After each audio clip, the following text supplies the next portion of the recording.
For this entry, I am going to teach you how to copy Kenzo's tiger motif sweatshirts. You start off with printing out the template, which I'm going to have a copy of on the blog entry. Just print it out A4 size and trace over it, as I've done here, with some interfacing.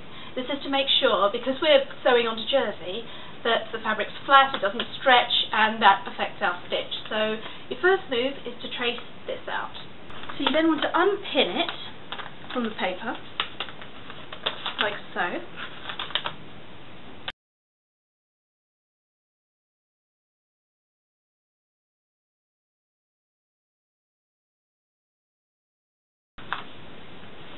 And then you just want to cut it out around the edge.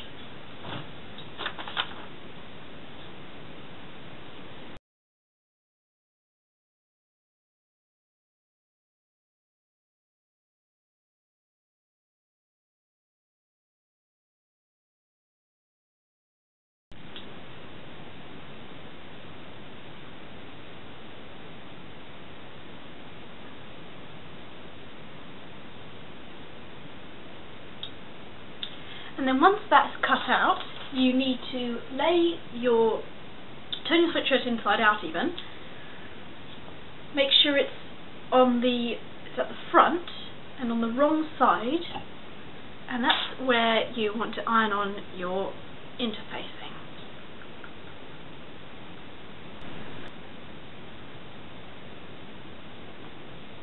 So I'm just going to get a dead center here.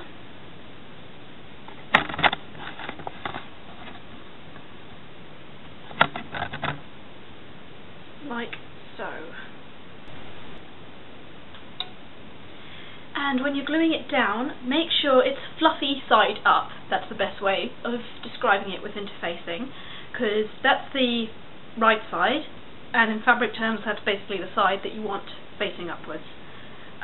The corresponding side is the slightly sticky, kind of textured one, so you don't want to get that mixed up, otherwise it winds up stuck to your iron.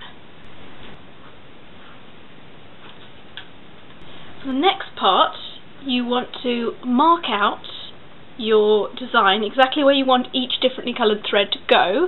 I've used some fabric markers, but just any normal markers will do. So make sure you know where you're putting everything. And now it's time to set up your sewing machine with your thread, and most importantly with your bobbin. The fact that we're actually using the wrong side as a guide means that it's imperative that you get the bobbin thread the right colour. I mean, obviously it gives a better finish if they match, but the bobbin is the important one here. You also want to set your sewing machine, and most good sewing machines do this, on a narrow zigzag stitch. So that's what I'm going to do now.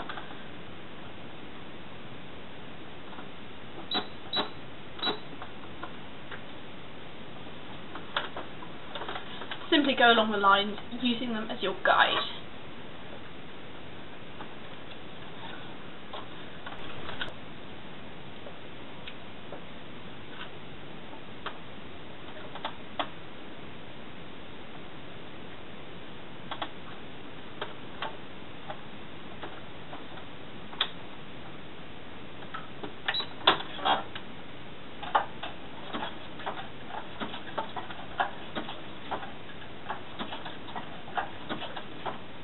You also want your stitches as close together as possible.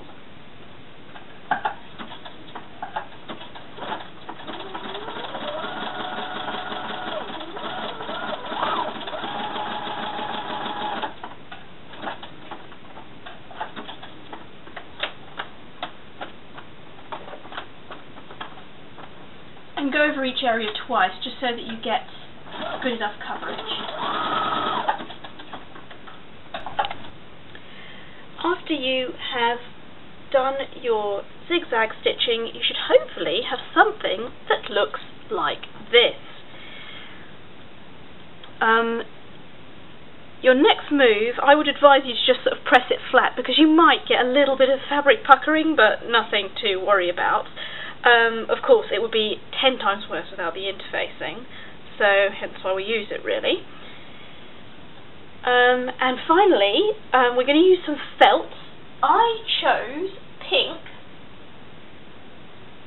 kind of ultramarine, navy, dark blue, you know what I mean, purple and orange, because they're opposite colours and they kind of complement each other, just to fill in some of the spaces like on the original.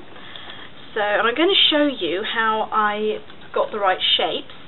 I took my initial template, cut out the areas that I wanted to use, bearing in mind which colour I intended them to be. So I'll just show you how to do my tiger eyes, as it were. I'm using a gold gel pen just to sketch, trace out the area.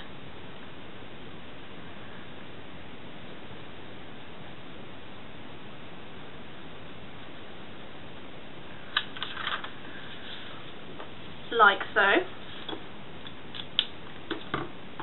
Then use some small, doesn't have to be fabric scissors because it's felt you're working with, all purpose will do, just as long as they're small, because of the detail that you want to get.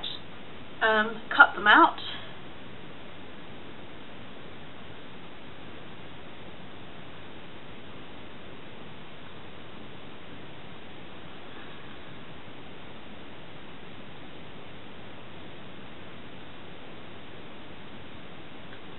With a bunch I prepared earlier, we're going to use some gemstone glue.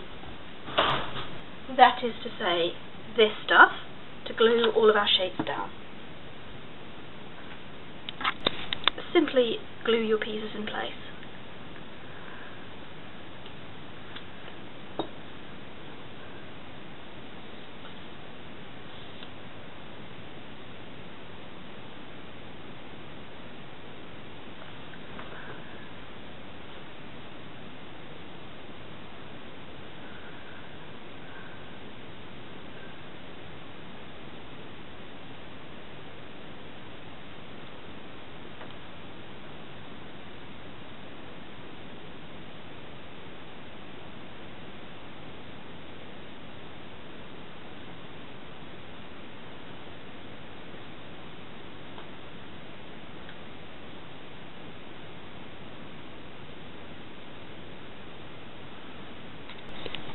And by the time you've stuck all of your felt in place, you should have something that looks like that.